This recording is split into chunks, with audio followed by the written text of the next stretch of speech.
that's equally valuable. Noticias de abajo. Noticias desde los medios libres.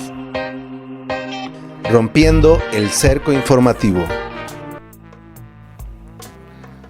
Sean todas y todos bienvenidos a una edición más de Noticias de Abajo, el noticiero de medios libres, en su edición del 19 de febrero del 2026. Y en esta ocasión les hemos compilado pues varias notas bastante interesantes, así que los invitamos a que se queden. Vamos a escuchar el menú informativo. Resistencia. Abajo los muros de la sumisión. Resistencia. Vamos a tener una nota de Colombia sobre el cierre del encuentro Florecemos porque la guerra no puede acabar con nuestras raíces, que reunió a más de 400 mujeres de la Vía Yala y el Kurdistán.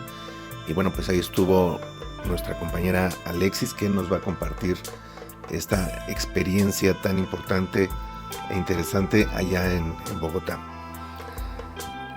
También vamos a tener una nota de Argentina.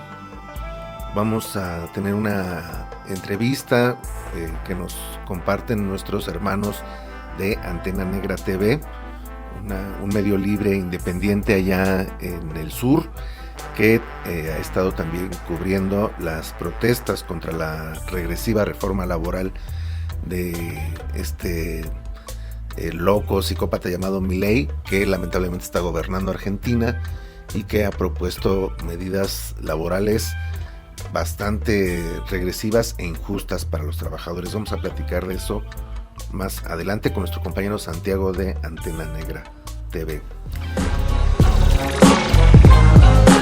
Vamos a tener también un audio, una entrevista que hicimos en la Ciudad de México acerca de esta jornada de solidaridad con Cuba que se está llevando a cabo por parte de los movimientos de solidaridad y grupos de cubanos residentes en México que están realizando acopios para enviar a la isla ante el incremento del bloqueo de Estados Unidos a Cuba, que ahora está impulsando la administración de Trump. Así que vamos a tener también esta nota más adelante.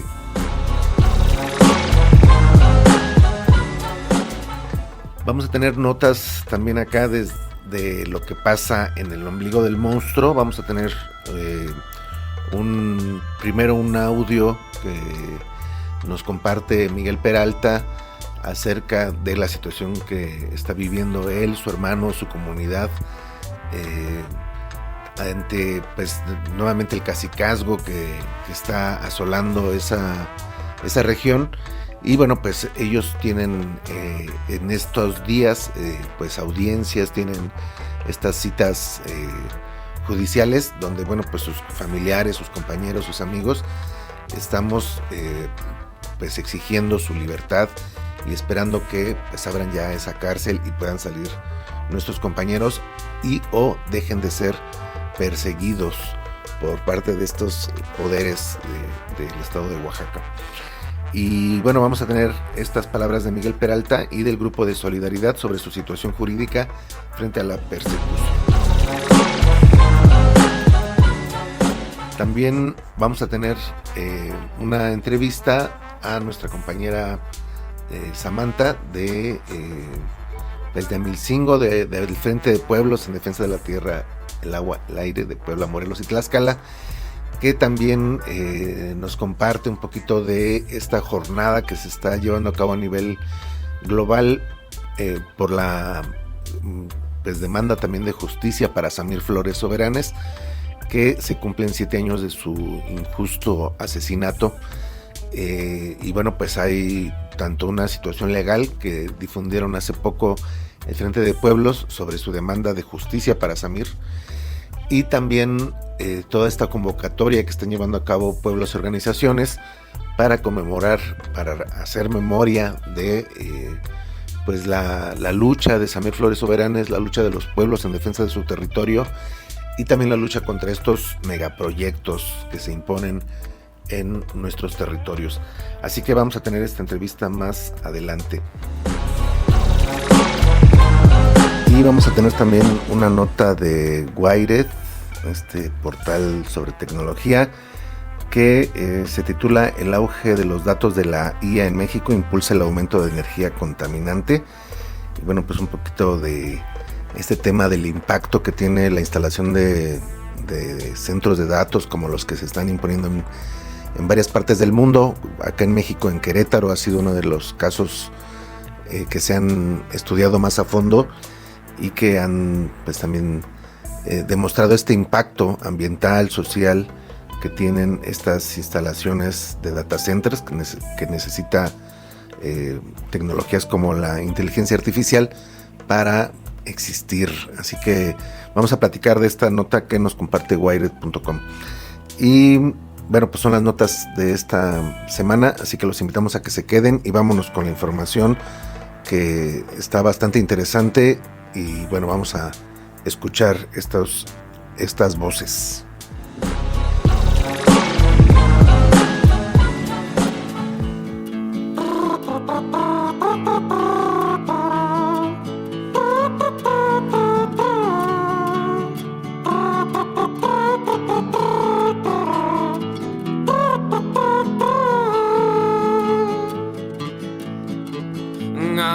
Oriundo de Amilcingo, hombre de milpa y de sol, defendió su agua y su tierra con alegría y corazón. Vaya usted a sembrar flores, con su gente caminar. Así le dijo la historia y Samir decidió andar. Así le dijo la historia y Samir decidió andar. Ante el gobierno del rico, con la asamblea se plantó, porque la fuerza del pueblo está en la organización. Soberanía en la lucha y en la vida proteger. La valentía de Morelos y Zapata nacían en él. La valentía de Morelos y Zapata crecían en él. Samir creó con su gente un arma de libertad, y por los vientos viajaron ecos de la dignidad. La radio comunitaria articulaba el quehacer, la verdad en la palabra, la sierra iba a recorrer. La verdad en su palabra, la sierra fue a recorrer.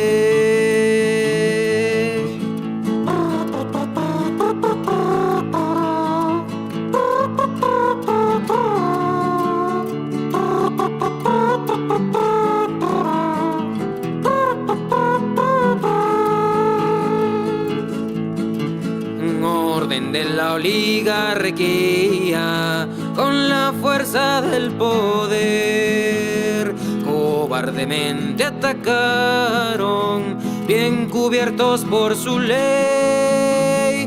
Fue un 20 de febrero 2019 y yo vi a pistoleros con dueño callar la voz del Samir.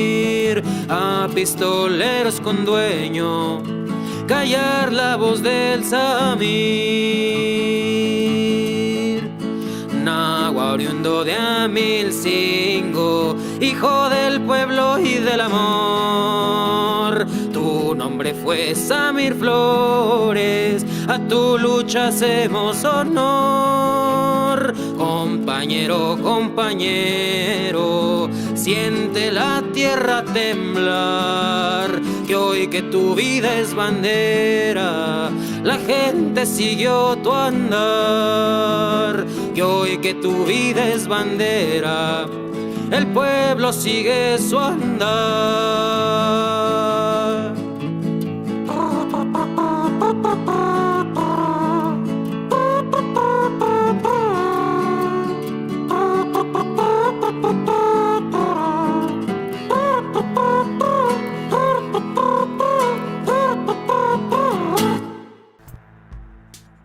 amigas, amigos, amigues. Estamos aquí desde el cierre del encuentro Floreceremos porque la guerra no puede acabar con nuestras raíces, que juntó a muchas colectividades, mujeres feministas de la Via Yala hasta el Kurdistán. Tuvimos varias ponentes como la Organización Fraternal Negra Hondureña, la Confederación de Nacionalidades Indígenas del Ecuador, Conga Star de Rojava, el Consejo Regional Indígena del Cauca, Consejo Cívico de Organizaciones Populares Indígenas de Honduras, redes de trabajo amazónico y muchas otras compañeras que estuvieron pues dándonos su palabra durante el panel, también durante los talleres y las asambleas que se llevaron a cabo a lo largo de lo que duró este encuentro. El primer día se llevó a cabo una serie de paneles donde se abordaron desde el colonialismo extractivista, la terricidad de la Via Yala, el cuerpo de territorio, los ataques y las resistencias que han recibido nuestras hermanas, el espíritu de las mujeres para florecer la resistencia. Y bueno, durante todo este primer bloque, pues nos conocimos, pudimos reconocer quiénes éramos, vernos a la cara y saber que estamos atravesadas por las mismas heridas en todos los territorios, y también conocimos estas luchas que se están llevando a cabo y las organizaciones que las compañeras están llevando en sus territorios, cómo están enfrentando lo que está sucediendo ahí. También esto nos hizo darnos cuenta que nuestras luchas, aunque son muy coloridas y son muy variadas, podemos concluir que el patriarcado incluso llega a permear en nuestras colectividades y que por ello pues lo podemos identificar como una base y una parte fundamental de todos los sistemas de opresión que hoy violentan desde lo espiritual, desde las mentes, desde los cuerpos, desde las organizaciones, y que por ello la liberación de la mujer que se ha planteado es un eje muy importante pues para llegar a la victoria. Y bueno, se hablaba un poco de qué significa esta liberación de la mujer, ¿no? Y cómo uno puede llegar a ella. Es muy amplia y en cada contexto puede significar distintas cosas, pero que básicamente habla de llegar a una profundidad tanto personal, tanto en comunidad y a nivel global de lo que pues nos está pasando, y poder a través de este análisis profundo poder cambiar las cosas. Esto pues se permeó hasta los talleres que también se llevaron a cabo, donde pues se trazaron distintas líneas de combate que pues fueron a través de la comunicación, la salud, la autodefensa, la economía, la autodefensa.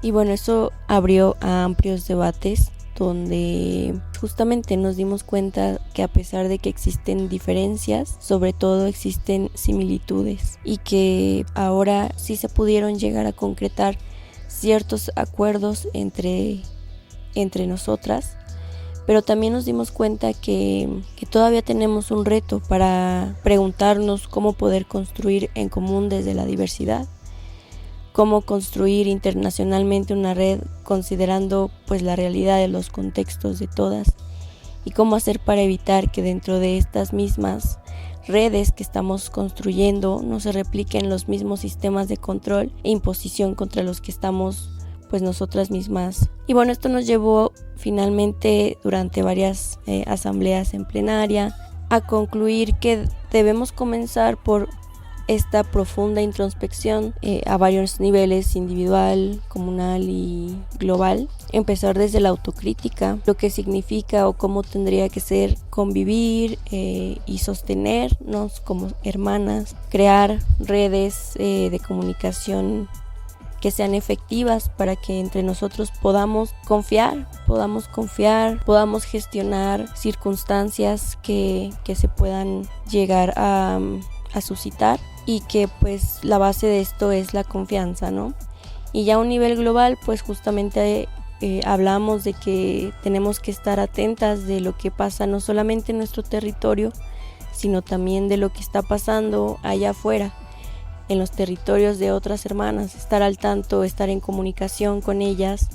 Y bueno, para esta comunicación se han planteado diversas cosas que pues más adelante les vamos a presentar en una nota que hemos preparado para ustedes, donde también podrán encontrar entrevistas y demás, y algunos extractos de lo que se estuvo diciendo en los paneles, en los talleres. Entonces creo que todo esto al final nos llega a darnos cuenta que concretar una red internacionalista, claro que tiene sus limitaciones, tiene sus debates y demás, pero a pesar de que es importante que todas caminemos a nuestro tiempo, también darnos cuenta que existe una premura, existe un enemigo allá afuera que está avanzando, que cada vez se hace más descarado, que cada vez se hace más violento, que cada vez ocupa más territorios, desplaza, violenta. Entonces también es entender que estamos en un colapso ambiental, que aunque todas tenemos distintos tiempos, contextos, y todas podemos aportar de distinta forma, pues sí es necesario tener en cuenta también que pues se necesita ir rápido a esta organización. Entonces pues esta conferencia fue un llamado a justamente a darnos cuenta de esto, a darnos cuenta que como las compañeras kurdas, que como las compañeras del Perú, de Honduras, de muchos otros lugares ya tienen trazados sus caminos. Nosotros en nuestros territorios también tenemos trazados nuestros caminos, pero pues es necesario juntarnos, ¿no?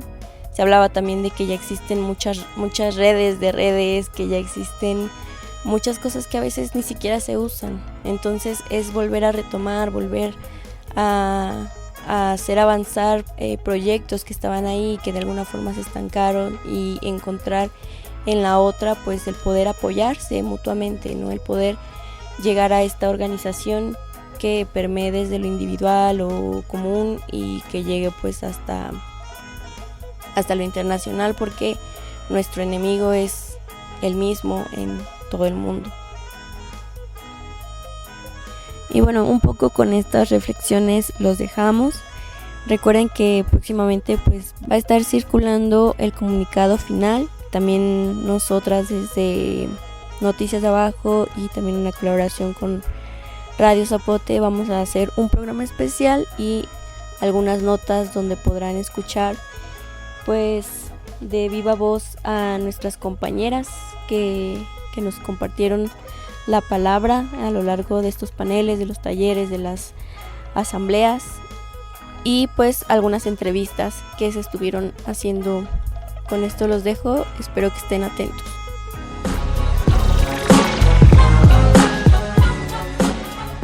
Vamos a escuchar ahora una entrevista de nuestro compañero Santiago de Antena Negra TV, que ellos son un medio independiente allá en Argentina y que también han estado cubriendo en los últimos días también estas protestas, y bueno, en general cubren los movimientos sociales. Podemos encontrarlos en las redes sociales como Antena Negra TV, también en la red de medios alternativos de Argentina. Vamos a escuchar esta entrevista. Hola, mi nombre es Santiago, soy de Antena Negra TV, una televisora comunitaria de Argentina. Y bueno, en este momento en nuestro país estamos atravesando un momento muy particular porque ya tenemos aprobado con media aprobación la reforma laboral que está impulsando el gobierno de Milei, que no es otra cosa que una reforma pensada y diseñada por las grandes patronales de Argentina. Cada uno de los puntos está pensado en beneficiar a los empresarios. No hay un solo punto de la ley que beneficie a los trabajadores. De hecho, uno de los argumentos que utiliza el gobierno y sus voceros es que es una ley que viene a modernizar, de alguna forma a legalizar y legitimar las formas laborales que hoy están dentro de la informalidad.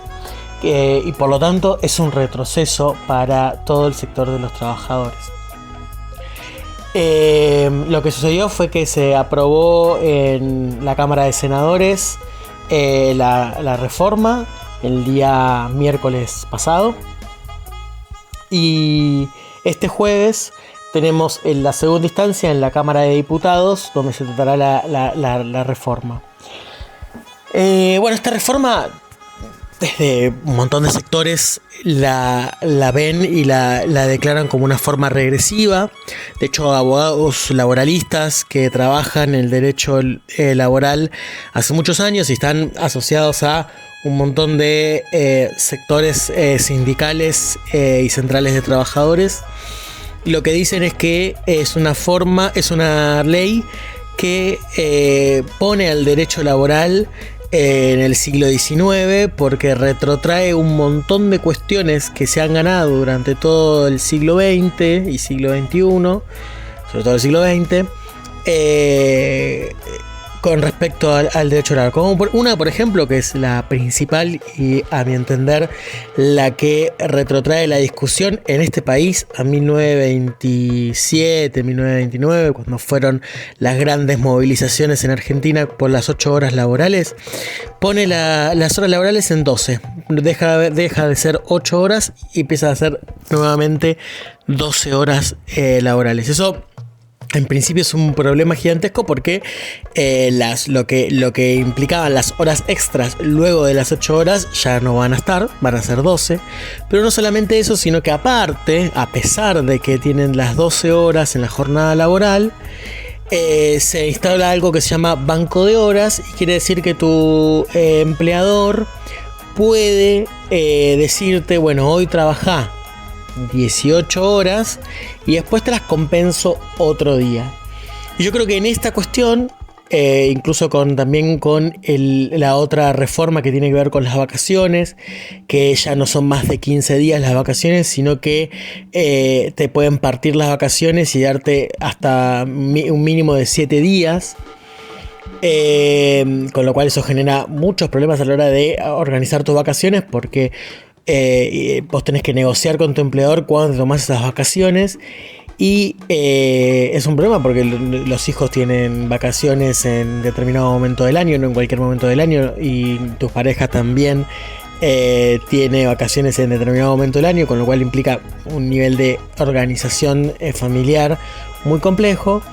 Y entonces entre el banco de horas y esto muestran un avance sobre el tiempo, ¿no? El avance sobre el uso del tiempo, donde las patronales te empiezan a tener mayor poder sobre el uso del tiempo de quienes tenemos que vender nuestra fuerza de trabajo para poder vivir.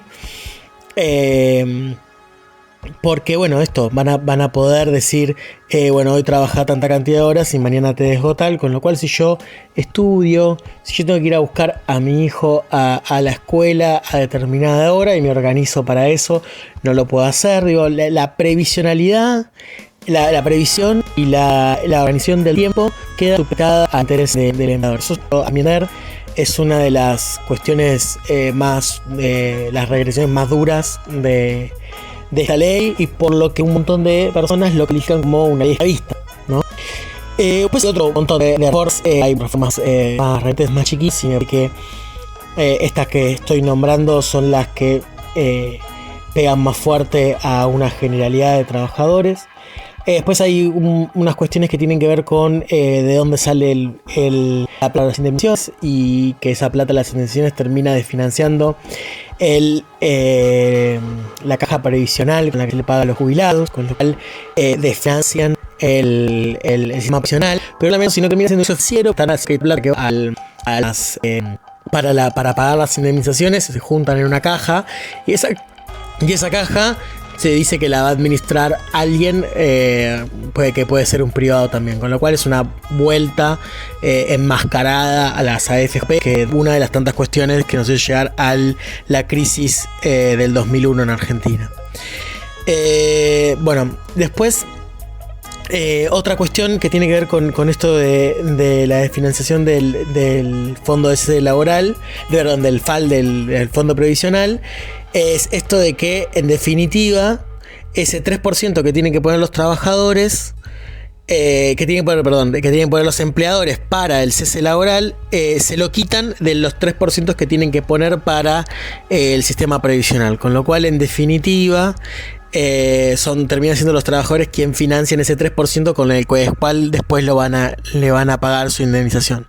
Aparte de esto no es parte de la reforma porque ya se hizo, pero se pasó de los 3 meses de prueba, de estar a prueba, a 1 año, ¿no? Con lo cual el nivel de vulnerabilidad con la que están los trabajadores frente a sus empleadores es gigantesco, porque aparte una de las filosofías que sostiene esta reforma laboral tiene que ver con la idea de que el trabajador es libre de poder discutir con su empleador.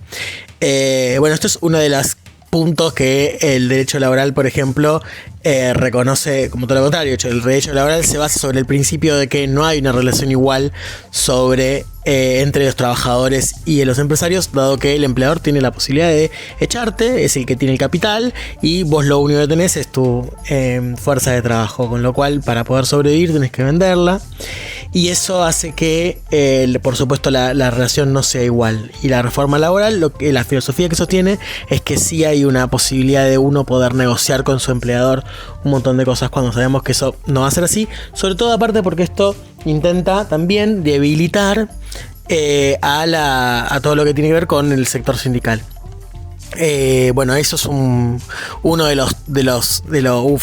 las discusiones y problemas que hubo, porque la Central de Trabajadores, la CGT, negoció que tanto el aporte solidario, se llama solidario porque es un aporte automático, una vez que vos ingresás formalmente a un trabajo, automáticamente hay un porcentaje de tu salario que va al sindicato que te toca por el gremio que tenés. Y bueno, la ley decía que eso dejaba de ser automático. Ahora, este jueves, que se trata de la segunda parte de la reforma laboral en diputados, la CGT llamó efectivamente a un paro nacional, un paro general de todas las ramas, incluida las ramas de transporte, que es sumamente importante porque es la que determina las movilizaciones. Llamó a un paro, pero no a una movilización, ¿no? Ahí el conflicto está en que si vos llamás a paro y no movilización, el Congreso está totalmente vacío y no se ve en las calles ningún tipo de resistencia o rechazo a lo que está sucediendo en el Congreso.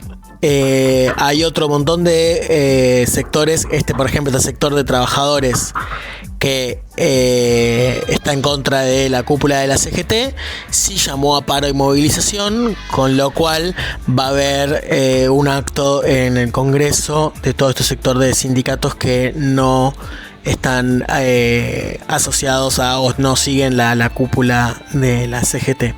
Hubo ahí un conflicto grande porque se estuvo a punto de no movilizar, pero bueno, finalmente se logró acordar esa movilización. Así que el jueves tendremos otro momento muy importante para todo el sector de los trabajadores, que de aprobarse la ley va a ser un golpe muy duro para todo el sector de los trabajadores, porque implica poner en la línea de todo de cómo hoy los trabajadores informales trabajan a todos los trabajadores, lo cual es un golpe muy duro. Y también creo que es importante y relevante, con esto termino, me parece que es importante que desde el jueves, desde todos lados, estén con la mirada en Argentina, porque es un momento importante, porque justamente en cuestión que tiene que ver con el tiempo, esta cuestión del uso del tiempo, me parece que es en nuestro tiempo libre y en nuestro poder dedicarle tiempo a en esos momentos lo que hacemos es organizarnos, ¿no? Y no solamente uno se organiza por las cuestiones que le implican acá en su país y en su región, sino que también uno se organiza por lo que pasa afuera, ¿no? Entonces, si tenemos una mirada internacionalista, me parece que es importante para todos quienes hemos vendido trabajo y quieren más esclavos todo el tiempo. Que tengamos nuestra mirada acá, porque lo que va a suceder el jueves en Argentina me parece que va a tener incidencia no solamente en Argentina, sino también en el resto de la región. Entonces me parece que es importante. Pensaba antes que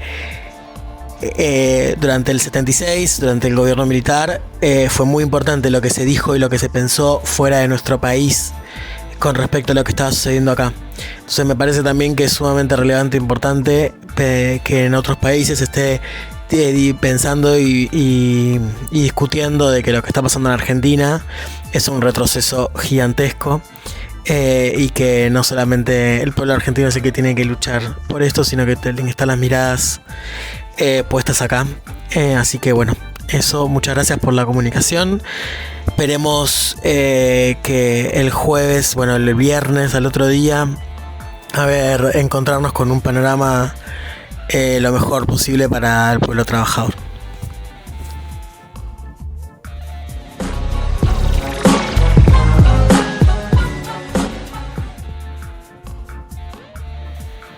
Ahora vamos con esta entrevista a nuestra compañera Aline del Movimiento Mexicano de Solidaridad con Cuba en uno de los centros de acopio en la Ciudad de México. Mi nombre es Aline, soy parte del Movimiento Mexicano de Solidaridad con Cuba y estamos ahora cerrando la jornada de lunes de este acopio para el pueblo cubano, para su revolución, para romper este bloqueo criminal y genocida que está viviendo Cuba. Cuba está viviendo un genocidio sin bombas y entonces estamos aquí. Este es un punto de acopio en el Zócalo que estará hasta el domingo 22 de 11 de la mañana a 6 de la tarde, y hay otros puntos también en la Guam Iztapalapa, en algunos cafecitos. En los comités estatales también están abriendo puntos de acopio. Pueden consultarlos donde, en nuestras redes, en las redes del Movimiento Mexicano de Solidaridad con Cuba. Invitamos a todas y a todos a poner su pequeño granito, enorme grano de arena para romper este cerco el bloqueo se ha recrudecido en esta era de Trump, y necesitamos, incluso hasta por un acto de humanidad, apoyar a Cuba, que nos ha dado tanto, particularmente al pueblo mexicano. ¿Y qué es lo que se está pidiendo para el acopio? Estamos pidiendo alimentos no perecederos, arroz, frijoles, lentejas, atún, sardina en lata, leche en polvo para los niños. Y de medicamentos, antipiréticos, paracetamol, ibuprofeno, prednisona. Pueden consultar también, hay una lista en la página del movimiento que es mucho más general, diclofenaco, en fin, cosas que son además bastante económicas para casi todos los bolsillos, y que hay farmacias en las que venden muy barato durante toda la semana y que son que han servido mucho para ¿La página del movimiento? La página es así en todas las redes, Movimiento Mexicano de Solidaridad con Cuba. ¿Y hasta cuándo va a estar entonces el centro de acopio? Hasta el domingo 22, cierra a las 6 de la tarde y está abriendo toda la semana a las 11 de la mañana. ¿Hay información de que va a salir una flotilla para...? También. De ello? Todavía no hay mucha información sobre cómo va a ser la flotilla. Nosotros queremos sumarnos como movimiento porque hay que tomar y hay que abrazar todas estas iniciativas para llevar lo más que se pueda de ayuda a Cuba. También vamos a estar poniendo en nuestras redes la información, y la flotilla Nuestra América tiene una página, así que adelante, también la pueden consultar. Bueno, algo más que quieras, ¿por qué es importante apoyar a Cuba para la gente que todavía no entiende todo el problema? Nos preguntan mucho que por qué ayudamos a Cuba, que Cuba qué, que a Cuba qué le preocupa, que por qué nos interesa. Bueno, a lo mejor no saben que Los médicos cubanos vinieron cuando Tabasco, vinieron también a Oaxaca, estuvieron durante toda la pandemia apoyando, y actualmente hay más de 3,000 médicos en muchas partes de las zonas más remotas de México, donde incluso hay zonas rurales donde el primer médico que conoció un mexicano fue un médico cubano, y eso da tremendo orgullo. Hay zonas donde la población no conocía ningún médico y el primero fue un médico o una médica cubana que llegó y le dio su abrazo, y que se han ganado el cariño de todo el pueblo. Y además tenemos, bueno, especialistas del deporte y municipios enteros libres de analfabetización gracias al método cubano Yo Sí Puedo. Eso, entre otras, un montón de cosas que le debemos nosotros particularmente como mexicanos, pero bueno, Cuba ha llevado médicos a prácticamente todo el mundo, incluso a ese llamado primer mundo, donde también la Organización Panamericana de la Salud pidió que fueran ellos a combatir el ébola. Y bueno, uno de los médicos, recordemos que enfermó de ébola, regresó a Cuba para curarse, y cuando se recuperó, lo primero que pidió fue volver. Y volvió y siguió curando a la gente. Así que yo no sé si hay más, si se necesita más para ayudar, pero igual es una cuestión humanitaria. Así que todo lo que podamos aportar es un grano de arena enorme, y juntos, como bien decimos, nuestra solidaridad rompe el bloqueo. Y ya por último, ¿cuál es la situación ahorita con el gobierno mexicano, que sea lo del petróleo? No sé si nos podrías platicar. Sí, bueno, la presidenta comentó también hace unos días que había dos frentes de ayuda. Una era el convenio con Pemex y la otra era el apoyo, la ayuda humanitaria. Con este nuevo decreto de Donald Trump de poner aranceles a quien comercie de manera directa o indirecta combustibles a Cuba, pone también al gobierno mexicano en una situación muy complicada. Entonces lo que está haciendo ahora el gobierno es enviar barcos de ayuda humanitaria que ya han estado llegando a puertos de La Habana. Esa es la participación, pero bueno, también se abre una oportunidad aquí para que las organizaciones podamos llevar a través de ellos estos insumos. Y bueno, esa es la situación. Nosotros seguimos pidiendo que no se corte el envío de suministro, porque pues el combustible afecta, ¿no? El combustible lleva de la mano la vida de todo el pueblo en todos lados, así que pues es fundamental que se pueda seguir enviando. Ojalá y esto sea momentáneo y que se llegue a continuar con el envío de petróleo. ¿Pues algo más? Nada, viva Cuba y viva su revolución. Muchas gracias.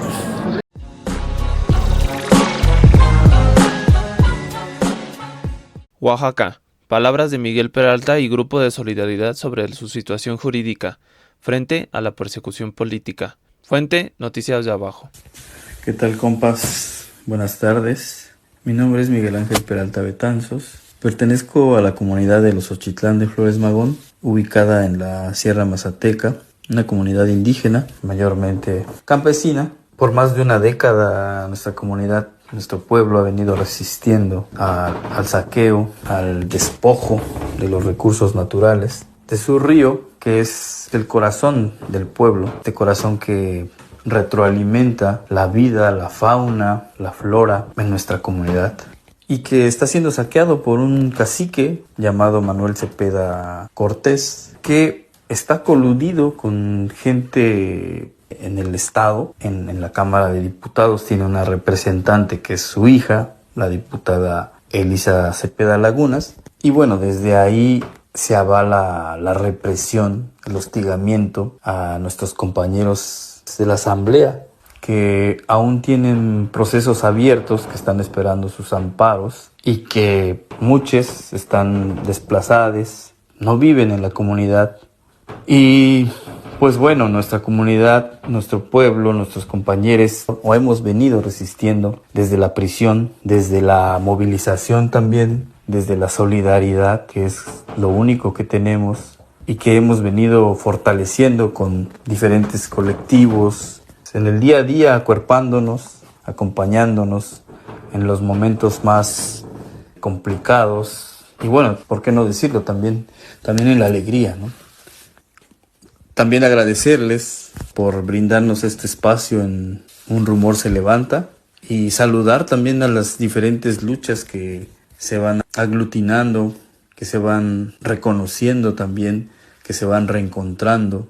Y pues bueno, seguir dándonos fortaleza. Yo creo que eso es lo importante en las luchas, fortalecernos como compañeros, alentarnos para que tengamos toda esa energía, ¿no?, para dar el siguiente paso. Y pues bueno, también compartirles que próximamente el Tribunal de Oaxaca va a resolver el amparo interpuesto por mi defensa por la sentencia de 50 años que me han dictado. Y bueno, decirles que estén atentos también a esta situación que pues es complicada para nosotros, para nuestra comunidad, y que tenemos que generar por lo menos algo, ¿no? Algo que haga ruido, porque la razón nos asiste como pueblo, porque estamos luchando contra la explotación de los recursos naturales, contra el desplazamiento forzado, contra la violencia sistemática del Estado, porque todos los poderes han influido dentro de nuestra comunidad. Y bueno, pues les agradezco, les envío un fuerte abrazo. Hasta pronto. Nuestro compañero ahorita se encuentra en un proceso jurídico importante y por eso también agradecemos el espacio. Queremos contarles que el caso del compañero llegó a la Suprema Corte de Justicia de la Nación y esa corte desafortunadamente tampoco le otorgó la libertad absoluta, pero lo que sí hizo fue revocar esa sentencia de 50 años. En febrero, en próximos días, se va a resolver en el Tribunal de Oaxaca su amparo.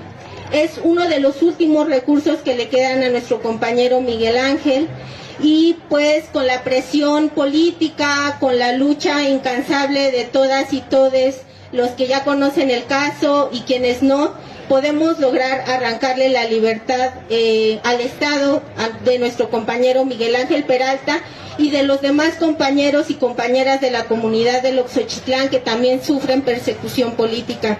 Entonces, queremos hacerles un llamado a que estén atentos a lo que viene, a esta resolución. Nos estamos invitando también, si tienen la oportunidad de acompañarnos, y si no, pues que desde sus formas, sus herramientas, sus lugares, sus trincheras, puedan solidarizarse con un mensaje, con una foto, con una exigencia a este tribunal para que por fin ya acabe esta persecución que lleva más de una década. Una de las formas importantes en las que también pueden apoyarnos es mandando cartas al primer tribunal colegiado de Oaxaca, y exigiendo la libertad de nuestro compañero Miguel Ángel Peralta, y pues toda la información de datos, a qué correos, qué teléfonos pueden hablar, están en esas redes sociales libres ya, para que pues también ustedes como colectividades, como organizaciones o como individuos puedan pronunciarse por la libertad. Ciudad de México. Represión a trabajadoras sexuales durante la protesta en Paseo de la Reforma. La Secretaría de Seguridad Ciudadana desplegó un operativo desproporcionado, ejerció violencia física, amenazó con armas de fuego a una compañera y detuvo arbitrariamente a 9 defensoras. Más tarde serían liberadas. Fuente: Observatorio Memoria y Libertad. Represión, brutalidad policial y detenciones arbitrarias fueron la respuesta de César Cravioto a la comunidad trans que exigía el cumplimiento de acuerdos firmados por el secretario de Gobierno de la Ciudad de México.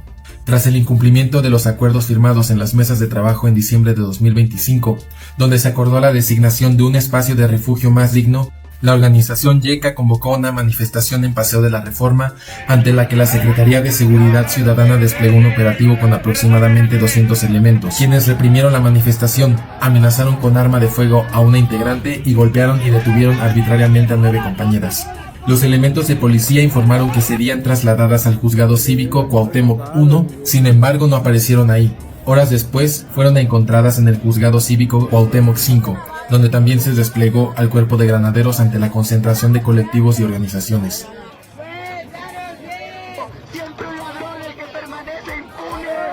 fueron liberadas esa madrugada, de donde se trasladaron a la Comisión de Derechos Humanos de la Ciudad de México para presentar una queja por los daños sufridos en el marco de la represión, lesiones graves, actos de tortura y robo de pertenencias. Solicitamos a las organizaciones y personas solidarias videos y fotografías de los actos de represión para acompañar el registro de hechos con evidencia. Mantenemos las exigencias de cumplimiento de los acuerdos firmados por César Cravioto, secretario de Gobierno, para el acceso a un espacio de refugio digno con condiciones reales de seguridad, acceso y permanencia. Denunciamos las políticas represivas de Pablo Vázquez Camacho, secretario de Seguridad Ciudadana, por las violaciones a derechos humanos y derechos constitucionales. Exigimos a Clara Brugada, jefa de Gobierno, un alto a la violencia institucional, el despojo de nuestros espacios de trabajo, actos de limpieza social y criminalización de la protesta hacia la comunidad trans, trabajadoras sexuales y personas sin vivienda. Alto a la represión. No más refugios, queremos vivienda.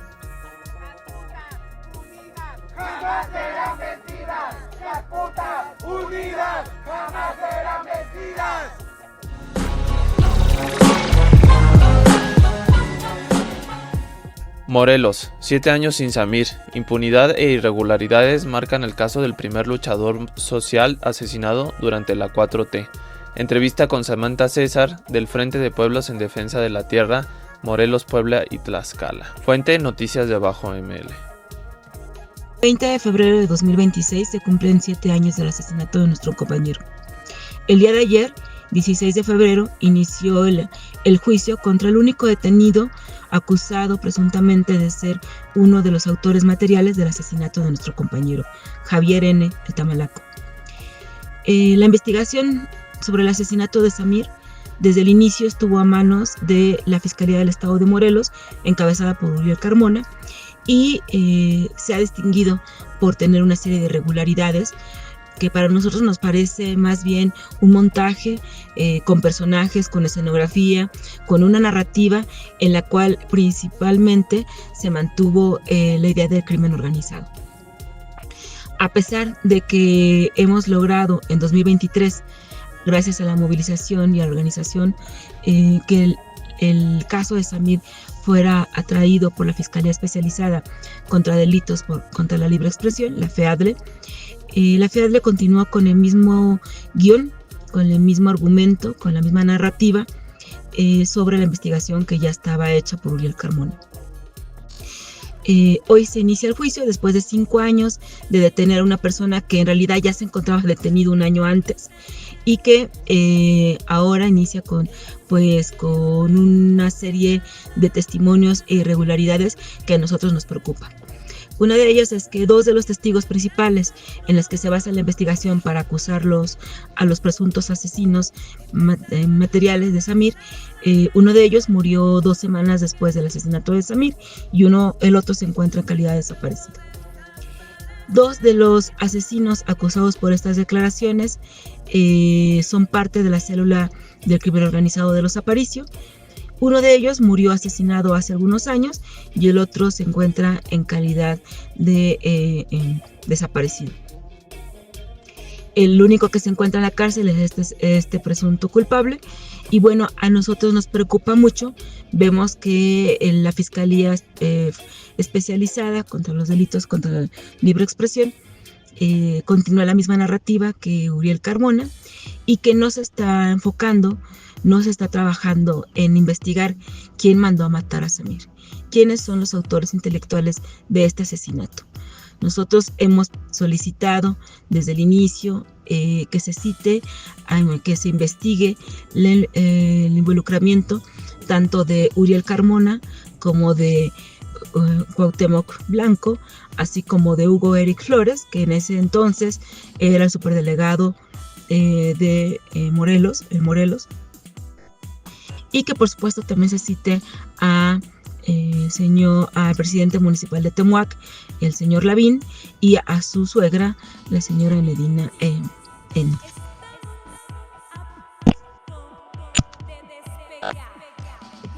Y por supuesto también estamos solicitando que se cite a el señor Valentín Lavín, actual presidente municipal de Temuac, y que en el 2019 también cubría su primer periodo del gobierno municipal. Y a su suegra, conocida como la patrona, y que se le relaciona como líder del crimen organizado de la célula de los Aparicio. Hasta el momento, a ninguno de estos actores se les ha citado a declarar, no se les ha vinculado en la investigación, y nos preocupa que, por supuesto, vemos que realmente hay un encubrimiento de la clase política a todos estos actores políticos que nosotros consideramos que hay responsabilidad en el asesinato o en el omisión o en el ocultamiento de información sobre el asesinato de Samir.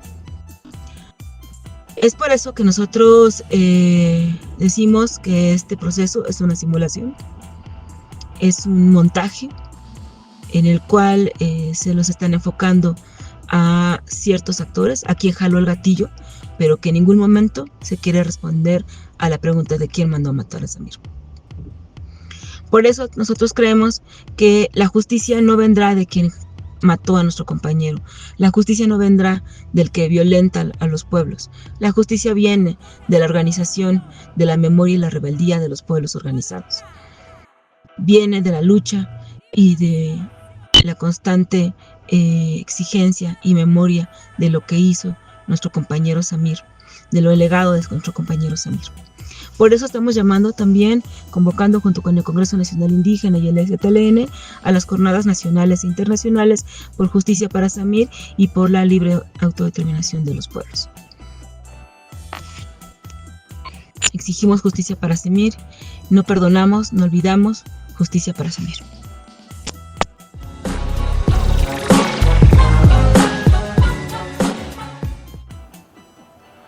Y bueno, en el portal de Wired nos comparten una nota que se titula El auge de los datos de la inteligencia artificial en México impulsa el aumento de la energía contaminante.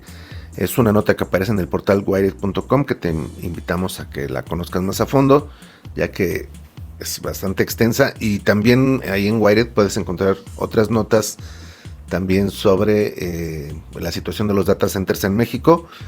Hay también otros portales como Tu Nube Seca Mi Río, y también en Mastodon hay bastante información de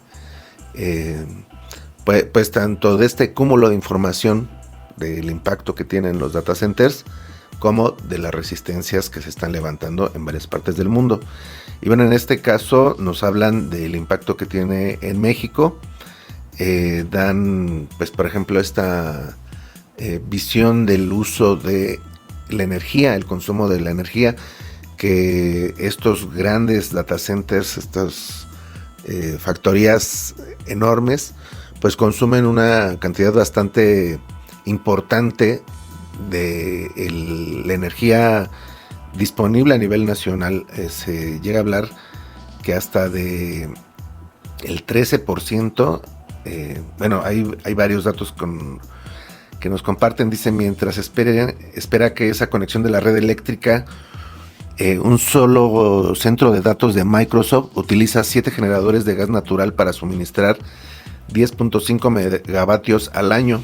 Y bueno, se ocupan distintas formas de producción de energía, tanto de gas como la infraestructura ya eléctrica, entre otras, pero muchas veces eso encarece la electricidad a las comunidades donde llega. También hace pues, uso prioritario de esta infraestructura energética y de este consumo eléctrico por encima de las necesidades también de las comunidades. Y bueno, también es este pliegue de el gobierno mexicano a beneficiar las instalaciones de estos grandes centros de datos, de estos pues también corredores industriales, ahora tecnológicos, que pues de nuevo, igual que los otros modelos, pues ofrecen realmente pocos empleos, que generan grandes ganancias para pocas personas, y que estos modelos de data centers pues son aparte inseguros, ¿no? Seguir fomentando el uso de Google, de Microsoft, de Amazon, pues nos hace más dependientes de un capital, de un big tech capitalista mundial, que hoy está haciendo pues cosas perversas, ¿no? Que están apoyando el fascismo a nivel global. Lejos de impulsar la soberanía tecnológica, se ha optado por este modelo de pues apoyar a los grandes Big Tech en la instalación de sus data centers o centros de datos. Y bueno, pues los generadores de gas natural, como los que ocupa Microsoft acá en Querétaro, emiten menos dióxido de carbono que otros combustibles fósiles. Sin embargo, serían como cada uno de ellos como 2.180 automóviles.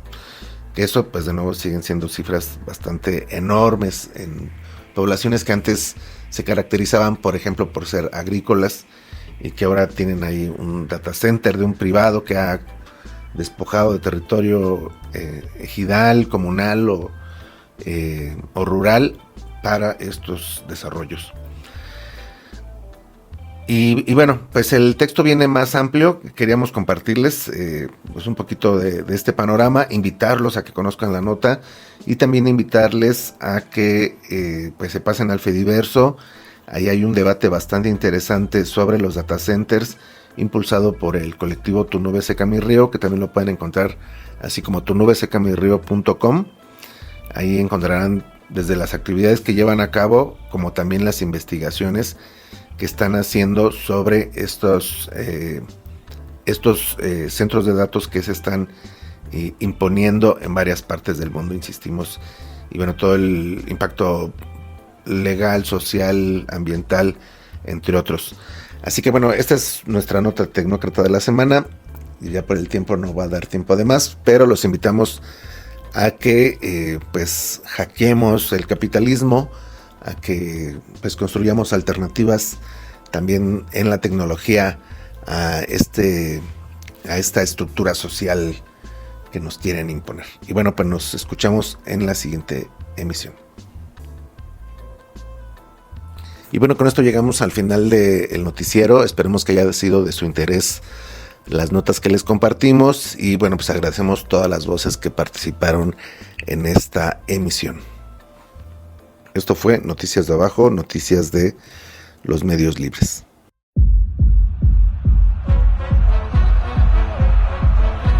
Para todos los amantes del fútbol, este es un momento histórico. Se jugará fútbol donde el juego de la pelota se popularizó hace 3.000 años antes de Cristo.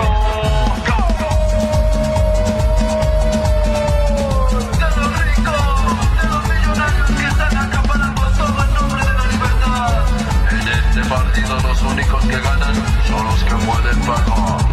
Cuando era niño disfrutaba el mundial, pero siempre era tradición familiar. La tradición es que nos dejen sin casa, que haya cimientos, fosas como venganza.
Si vamos a gritar, que no sea por un gol, que sea por decir no. ese cabrón que quiere intervención, que no quiere bailar cumbia.